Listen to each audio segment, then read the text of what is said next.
Welcome back to Explain America. This is your host, Kyle Becker.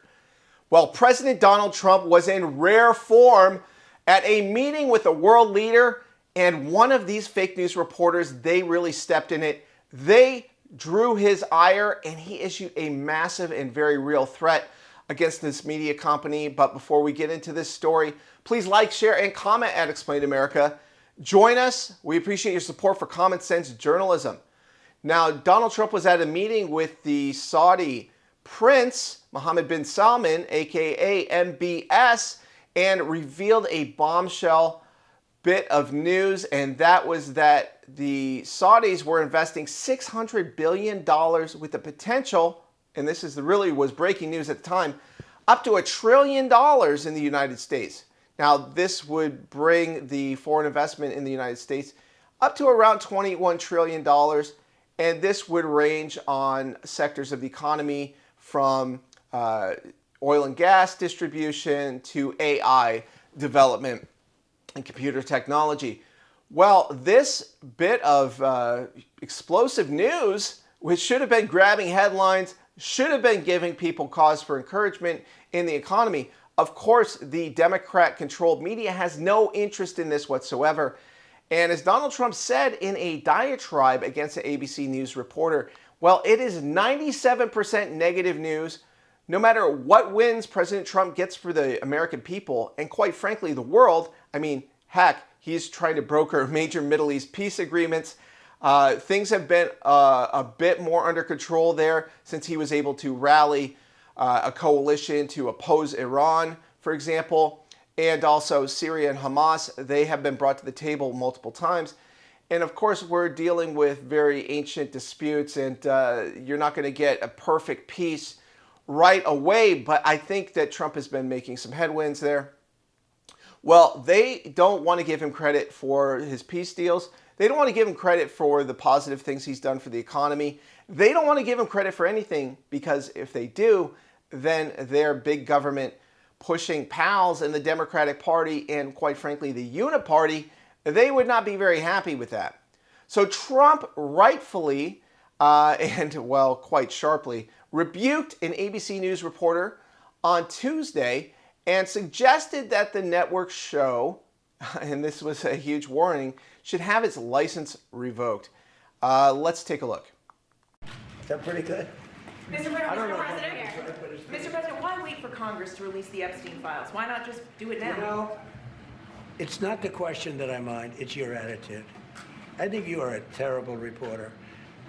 It's the way you ask these questions. You start off with a man who's highly respected, asking him a horrible, insubordinate, and just a terrible question.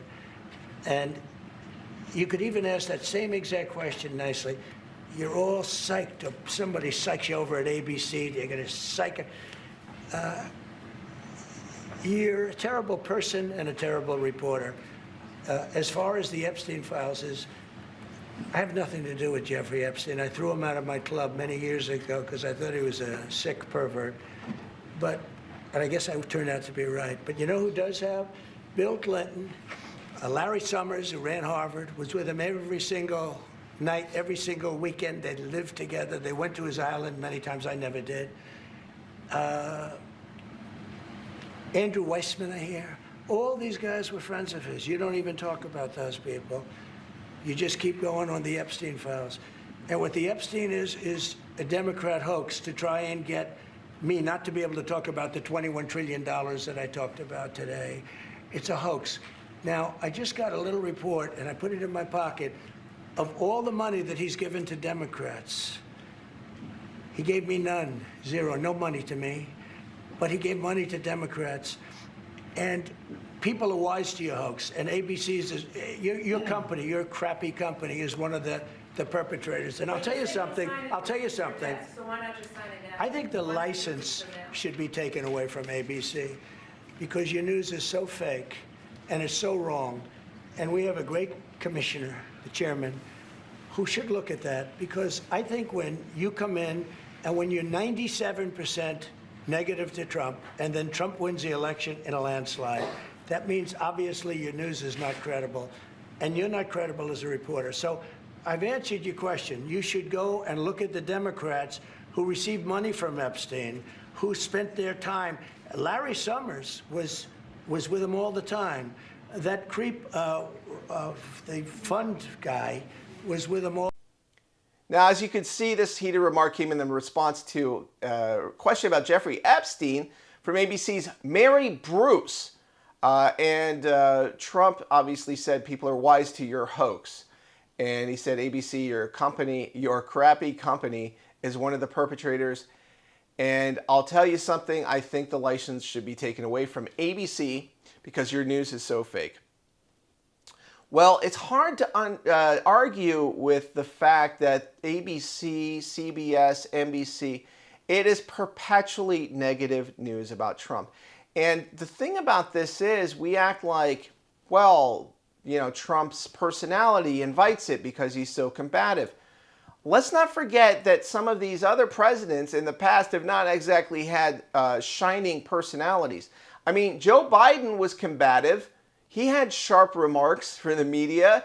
They didn't make a huge deal out of it. He did not get 97% negative coverage, despite his presidency being a complete disaster, including on the economic front with sky-high inflation, a huge affordability crisis, which apparently didn't happen before Trump came into office. Well, this affordability crisis obviously has been going on for years. Anybody who's bought a home in recent years under these higher interest rates, you know it's tough. The rent prices are extremely high.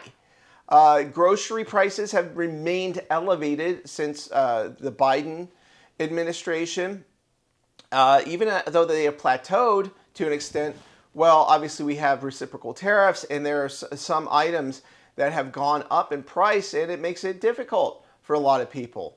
So I think that Trump is trying to get some economic investment injected into the economy, offset some of those layoffs that are coming through structural transformation of the economy, in part due to efficiency gains from AI and other technologies.